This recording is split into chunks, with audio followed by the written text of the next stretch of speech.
ایک پرائیویٹ شخص کسی دوسرے شخص کو گرفتار کر سکتا ہے؟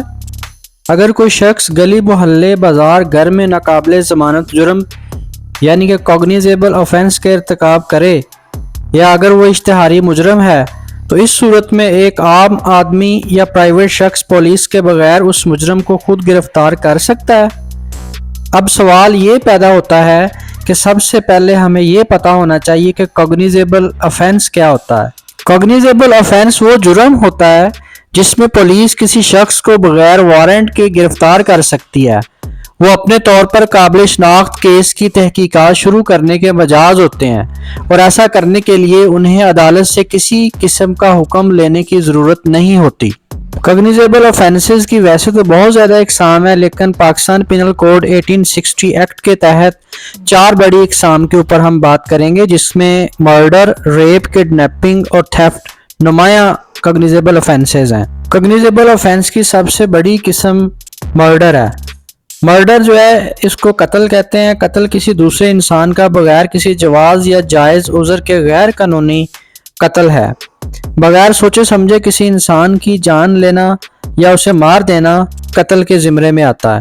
دوسرے نمبر پر کوگنیزیبل آفینس میں ریپ آتا ہے۔ ریپ کا مطلب عصمت دری ہے۔ عصمت دری ایک قسم کا جنسی حملہ ہے جس میں جنسی زیادتی کسی شخص کی رضامندی کے بغیر ایک ناقابل ضمانت جرم ہے۔ تھرڈ نمبر پر کوگنیزیبل آفینس میں کڈنیپنگ آتا ہے۔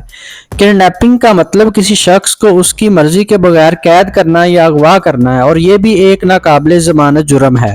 فورتھ نمبر پر کوگنیزیبل آفینس میں تھیفٹ ہے۔ تھیفٹ کا مطلب چوری ہے۔ چوری کسی دوسرے شخص کی جائیداد یا خدمات کو اس شخص کی اجازت یا رضامندی کے بغیر اس کے حقدار مالیت سے محروم کرنا ہے۔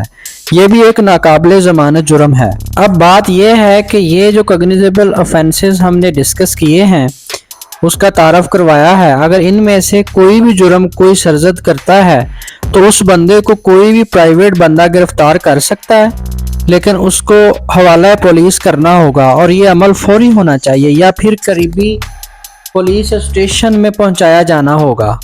اس لیے یہ ثابت ہوا کہ کوگنیزیبل آفینس کرنے والے شخص کو کوئی پرائیویٹ شخص جو ہے وہ گرفتار کر سکتا ہے، اور جرم کے مطابق ہمارے معاشرے کا المیہ ہے کہ ہمیں اپنے قانونی حق کا ہی نہیں پتہ، جس کی وجہ سے ہمیں اس لا علمی کی قیمت ادا کرنا پڑتی ہے۔